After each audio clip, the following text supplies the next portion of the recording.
दोस्तों, जय श्री राम। योग मंत्र साधना चैनल पर आपका स्वागत है।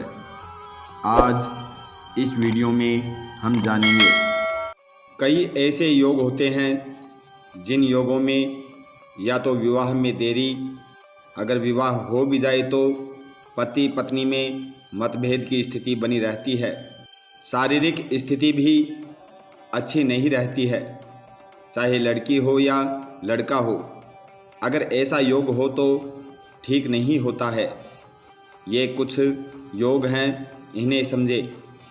आपको यहाँ एक कुंडली दिखाई दे रही होगी, इसमें सभी भाव लिखे हुए हैं और विवाह के लिए हम देखते हैं सप्तम भाव। सप्तम भाव में अगर पाप ग्रह नहीं है तब भी वैवाहिक समस्या कैसे होती है उसके बारे में समझेंगे। पहला योग, लड़के या लड़की की जन्म कुंडली में ये योग हो तो सगाई होके छूटना, शादी में विलम्ब होना, शादी होने के बाद तलाक होना। इस योग से विवाह होना, तलाक होना, फिर विवाह होना, ऐसी स्थिति भी बनती है। इस योग में और स्वास्थ्य की भी हानि होती है, यानी स्वास्थ्य खराब भी होता है। ये योग पत्नी की जन्म कुंडली में है तो पति का स्वास्थ्य, और पति की जन्म कुंडली है तो पत्नी का स्वास्थ्य खराब रहता है। पहले योग में क्या देखना है? सबसे पहले मंगल की स्थिति 12वें भाव में बैठा हो और छठे 8वें भाव यानी सप्तम भाव के पहले छठे भाव में और सप्तम भाव के अगले 8वें भाव में अगर कोई पाप ग्रह बैठा हो तो, जैसे शनि, राहु, केतु, सूर्य, इनमें से कोई भी एक ग्रह छठे भाव में, एक ग्रह 8वें भाव में या 2 ग्रह बैठे हों तो स्थिति खराब होती है। पहला योग द्वादश भाव में मंगल, छठे और 8वें भाव में पाप ग्रह बैठे हों तो यह योग बनता है। पाप ग्रह की श्रेणी में 5 ग्रह आते हैं: मंगल, सूर्य, राहु, केतु, शनि। विशेष आते हैं मंगल, सूर्य भी तीक्ष्णता वाले ग्रह हैं, ये भी दोष देते हैं। पहले योग में द्वादश भाव में मंगल बैठा है, उसकी दृष्टि 7वें भाव पर पड़ती है तो ये शुभ नहीं है, और अगर वह मित्र दृष्टि नहीं है तो और अशुभ है।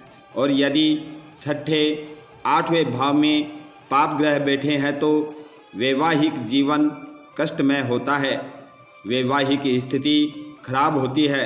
ऐसी स्थिति में वैवाहिक जीवन में विवाद या तलाक जैसी स्थिति उत्पन्न हो जाती है, और उपाय के लिए ये देखना होगा कि मंगल और छठे 8वें भाव में जो ग्रह बैठे हैं वो कहीं योगकारी ग्रह तो नहीं है।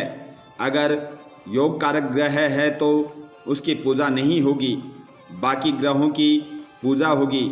योग कारक ग्रह वही होते हैं जो लगन, पंचम और नवम भाव के स्वामी होते हैं, अर्थात शुभ योग कारक होते हैं। सभी स्थिति देखकर शांति करावें। दूसरा योग समझेंगे। लड़के या लड़की की कुंडली में ऐसा योग हो तो ऐसी स्थिति में विवाह के लिए जातक आनाकानी करेगा। अगर इस तरह का योग बनता है तो पहले रिश्ते आएंगे, फिर धीरे धीरे रिश्ते आने बंद हो जाएंगे, और अगर आए तो भी ऐसे रिश्ते आएंगे जिसके लिए जातक तैयार नहीं होगा, फिर उसकी मानसिक स्थिति भी खराब हो जाएगी। ऐसा कब होता है?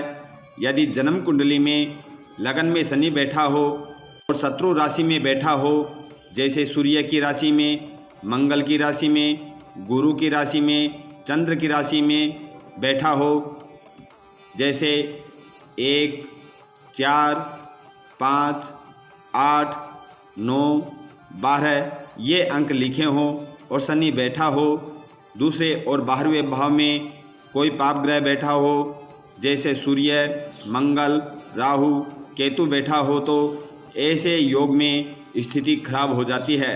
जातक विवाह के लिए तैयार नहीं होता है। ये है दूसरी स्थिति। वैवाहिक जीवन में कष्ट होता है या विवाह के लिए तैयार नहीं होता है। अब तीसरा योग, सप्तम भाव का स्वामी कैसे समझेंगे।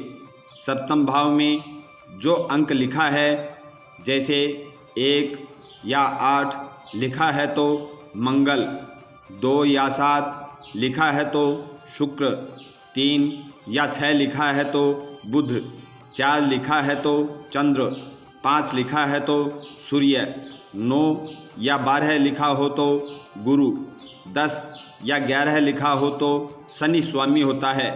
और सप्तम भाव का कारक यदि लड़की की जन्म कुंडली है तो गुरु कारक होता है और लड़के की कुंडली है तो शुक्र कारक होता है। सप्तम भाव का स्वामी और सप्तम भाव का कारक दोनों ही स्थिर राशि में बैठ जाएं। स्थिर राशि कौन कौन सी होती है? वृषभ, सिंह, वृश्चिक, कुंभ, यानी 2, 5, 8 और 11 के अंक पर बैठ जाएं तो स्थिति खराब हो जाती है। अब एक उदाहरण से समझें। ये धनु लगन की कुंडली है। लगन में राहु और सप्तम में केतु बैठा है। सप्तम का स्वामी बुध 12वें भाव में वृश्चिक राशि पर बैठा है। और जैसे ये लड़की की कुंडली है, सप्तम भाव का कारक गुरु भाग्य स्थान 9वां भाव सिंह राशि में बैठा हुआ है। ऐसी स्थिति में विवाह में देरी होती है। सप्तम भाव का स्वामी और सप्तम भाव का कारक दोनों स्थिर राशि में बैठ जाएं और सप्तम भाव में कोई पाप ग्रह बैठ जाए तो और भी स्थिति खराब हो जाती है। विवाह के बाद भी वैवाहिक जीवन में दिक्कतें आती हैं। ये तीनों योग वैवाहिक जीवन में दिक्कतें देते हैं। अगर आपको ये वीडियो अच्छा लगे तो इसे शेयर करें, लाइक करें और चैनल को सब्सक्राइब करें। जय श्री राम।